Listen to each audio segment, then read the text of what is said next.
Seventh geography chapter environment. Now what is environment? Environment क्या होता है? Whatever we see in our surrounding, हमारे आसपास जो भी चीज़ होती है that is environment. Environment is everything that is around us. Trees, birds, plants, land, air, हमारे आसपास जो भी चीज़ है इट इज़ इन्वायरमेंट. इन्वायरमेंट में लिविंग नॉन लिविंग थिंग्स दोनों ही इंक्लूड होती हैं. इसके अंदर फिजिकल, केमिकल, नेचुरल सारी तरह के फोर्सेस भी इंक्लूड होते हैं. इन्वायरमेंट को अगर हम समझें तो ये बेसिक लाइफ सपोर्ट सिस्टम है. ये लाइफ को सपोर्ट करता है. लाइफ को सपोर्ट कैसे करता है? क्योंकि इन्वायरमेंट से ही हमें एयर, वाटर, फूड, लैंड, ये सारी चीज़ें मिलती हैं जिसकी वजह से हम जी पाते हैं. So nature, place, people, thing etcetera सारी चीज़ें जो हमारे आसपास हैं, जो हमें सराउंड करती हैं, लिविंग ऑर्गेनिजम्स को सराउंड करती हैं, वो बनाता है इन्वायरमेंट. उन सब चीज़ों को मिलके बनता है इन्वायरमेंट.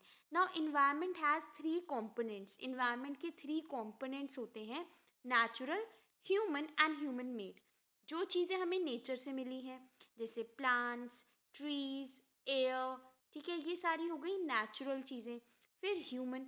ह्यूमन अपने आप में एक कंपोनेंट है इन्वायरमेंट का. देन ह्यूमन मेड, ऐसी चीज़ें जो इंसानों ने बनाई हैं. ये तीनों चीज़ें मिलके इन्वायरमेंट बनता है. ये कंपोनेंट्स हैं इन्वायरमेंट के. सो इन्वायरमेंट क्या है? It is a combination. ये कॉम्बिनेशन है नेचुरल और मैन मेड फिनोमिना का. नाउ नेचुरल इन्वायरमेंट की बात करते हैं. सबसे पहले नेचुरल इन्वायरमेंट में होती है बायोटिक और अबायोटिक कंडीशन. बायोटिक कंडीशंस में आ जाते हैं लिविंग ऑर्गेनिज्म जो सांस लेते हैं जैसे plants and animals. And abiotic conditions के अंदर आ जाता है लैंड, एयर, वाटर, जो हमें मिला नेचर से ही है बट वो नॉन लिविंग है. तो नेचुरल इन्वायरमेंट में ये चीज़ें आ जाती हैं. और मैन मेड इन्वायरमेंट या ह्यूमन इन्वायरमेंट में ह्यूमंस और ह्यूमन की एक्टिविटीज़ आ जाती हैं. तो अब नेचुरल इन्वायरमेंट में ही आगे बढ़ते हैं. तो नेचुरल इन्वायरमेंट में मैंने बात करी थी बायोटिक एंड अबायोटिक की. बायोटिक इन्वायरमेंट में क्या इंक्लूड होता है? सारे लिविंग ऑर्गेनिजम्स, प्लांट्स, एनिमल्स जो लिविंग हैं. और अबायोटिक इन्वायरमेंट वो भी हमें नेचर से ही मिला है लेकिन इसके अंदर नॉन लिविंग थिंग है जैसे लैंड, वाटर, एयर. तो ये दोनों क्या है? कंडीशंस हैं किसकी? नेचुरल इन्वायरमेंट की. Now there are 4 domains of natural environment. Natural environment के 4 डोमेन्स हैं: lithosphere, hydrosphere, atmosphere and biosphere. Lithosphere is related to land. Lithosphere किससे रिलेटेड है? लैंड से. Hydrosphere is related to water. Hydrosphere related है water से. Atmosphere related है air से. And biosphere जो है वो इन तीनों का इंटरैक्शन है, कॉम्बिनेशन है. लिथोस्फेयर की बात करते हैं. तो लिथोस्फेयर क्या होता है? ये सॉलिड क्रस्ट कह सकते हो आप, या hard top layer of the earth. हमारे अर्थ पे जो सबसे टॉप लेयर होती है, हार्ड टॉप लेयर, उसको हम कहते हैं लिथोस्फेयर. एंड ये हार्ड होती है. तो ये किस चीज़ से बनी होती है? रॉक्स एंड मिनरल्स से. और इसके पास इसके साथ क्या होती है? एक थिन लेयर, एक पतली लेयर होती है सॉइल की, ऑन टॉप मिट्टी की लेयर होती है. सो लिथोस्फेयर में बात कर रहे हैं हम लैंड की. ठीक है, तो इस लिथोस्फेयर पे, लैंड पे, अलग अलग लैंड फॉर्म्स भी हैं जैसे माउंटेन, प्लेट्यूज, प्लेन्स, वैलीज. तो ये सारी चीज़ें होती हैं लैंड पे, मतलब लिथोस्फेयर पे. Then hydrosphere. हाइड्रोस्फेयर क्या है? ये डोमेन है वाटर का. जब हम बात करते हैं वाटर बॉडीज़ की, इसके अंदर सारी वाटर बॉडीज़ आ जाती हैं: रिवर्स, लेक, सी, ओशन. और हमें पता है वाटर हमारी लाइफ के लिए कितना ज़रूरी है. बिना वाटर के तो लाइफ पॉसिबल नहीं है. सो हाइड्रोस्फेयर जो है बहुत ही एसेंशियल है हमारी लाइफ के लिए. Then atmosphere. एटमॉस्फेयर की जब हम बात कर रहे हैं तो ये किसका डोमेन है? एयर का. ये एयर का डोमेन है. एटमॉस्फेयर एक थिन लेयर होती है जो सराउंड करती है अर्थ को. ये अर्थ को सराउंड करती है. एटमॉस्फेयर एयर होती है, इसके अंदर अलग अलग तरह की गैसेस होती हैं. और एटमॉस्फेयर के अंदर डस्ट पार्टिकल्स भी होते हैं. तो ये एटमॉस्फेयर जो होता है ये हमें प्रोटेक्ट करता है सन से. जो हार्मफुल रेज निकलती हैं उससे हमें प्रोटेक्ट करता है एटमॉस्फेयर. जो सन से हीट आती है उससे प्रोटेक्ट करता है एटमॉस्फेयर. जो ग्रेविटेशनल फोर्स है अर्थ का, जो अर्थ का फोर्स है वो होल्ड करके रखता है अपने आसपास एटमॉस्फेयर को. अर्थ क्या करता है? अर्थ अपना ग्रेविटेशनल फोर्स रखता है आसपास और उसकी वजह से एटमॉस्फेयर उसके आसपास ही रहता है. जो भी चेंजेस होते हैं हमारे वेदर और क्लाइमेट में, वो क्यों होते हैं? एटमॉस्फेयर में जब चेंजेस होते हैं तभी हमारे वेदर में चेंज होते हैं. So the change in the atmosphere के चेंज होने की वजह से वेदर और क्लाइमेट में भी चेंजेस होते हैं. नाउ बायोस्फेयर, हमने पढ़ा लिथोस्फेयर के बारे में, हाइड्रोस्फेयर के बारे में, एटमॉस्फेयर के बारे में, और इन तीनों का इंटरैक्शन इज बायोस्फेयर. तो बायोस्फेयर क्या है?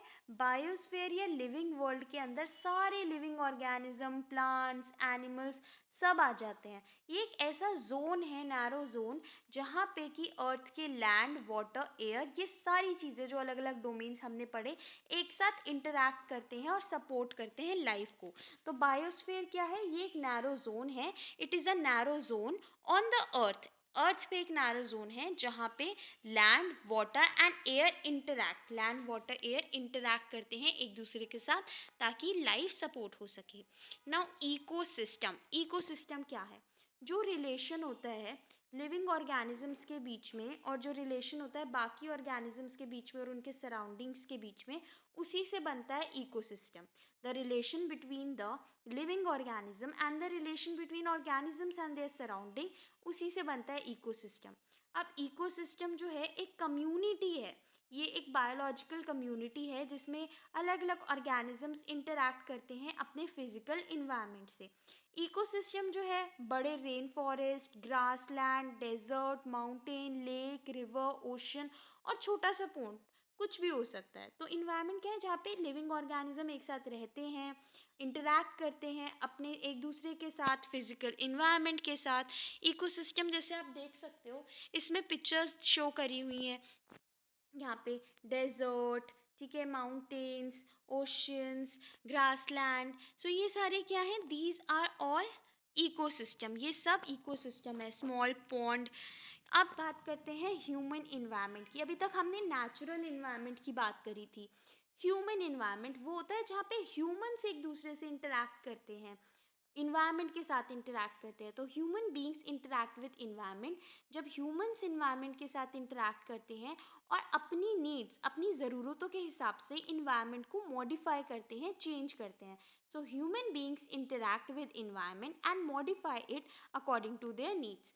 पहले क्या होता था? ह्यूमंस खुद को अडेप्ट कर लेते थे नेचुरल सराउंडिंग से, और नेचुरल सराउंडिंग से अडेप्ट करते करते उन्होंने सीखा, अलग अलग चीज़ें इन्वेंट करी, व्हील्स, क्रॉप्स ग्रो करे, एनिमल्स को डोमेस्टिकेट किया, हंट करा, खाना इकट्ठा किया. तो पहले जब नए लोग आए थे, ह्यूमंस आए थे, तो उन्होंने धीरे धीरे अपने नेचर से अडेप्ट होना शुरू करा और चीज़ें इन्वेंट करी. और टाइम के साथ साथ ट्रेड और कॉमर्स जो है वो बढ़ता गया, बार्टर सिस्टम आ गया.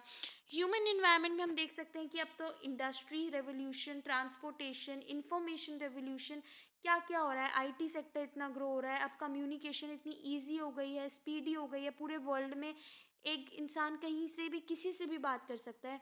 तो ह्यूमंस को लेकिन एक चीज़ ध्यान रखनी चाहिए कि उन्हें एक परफेक्ट बैलेंस बनाना होगा नेचुरल इन्वायरमेंट और खुद के बीच में.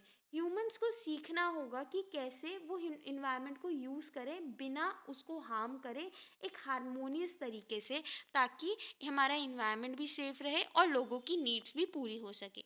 सो हमने पूरा चैप्टर पढ़ा. Now I have some questions for you. I hope आप इसके आंसर्स कमेंट बॉक्स में लिखोगे and I will reply you. Which force hold the atmosphere around the earth? ऐसा कौन सा फोर्स है जो अर्थ के एटमॉस्फेयर को होल्ड करके रखता है? What are the four domains of the natural environment? हमने पढ़े थे चैप्टर में कि कौन से फोर डोमेन्स हैं नेचुरल इन्वायरमेंट के. And the last question is what constitute an ecosystem? Ecosystem में क्या होता है, कैसे बनता है? सो आई होप आपको ये चैप्टर अच्छा लगा, आपको ये वीडियो समझ आई. If you like this video, do give it a thumbs up, subscribe to my channel for more such videos, share with your friends to help them, and comment if you have any doubt. Thank you.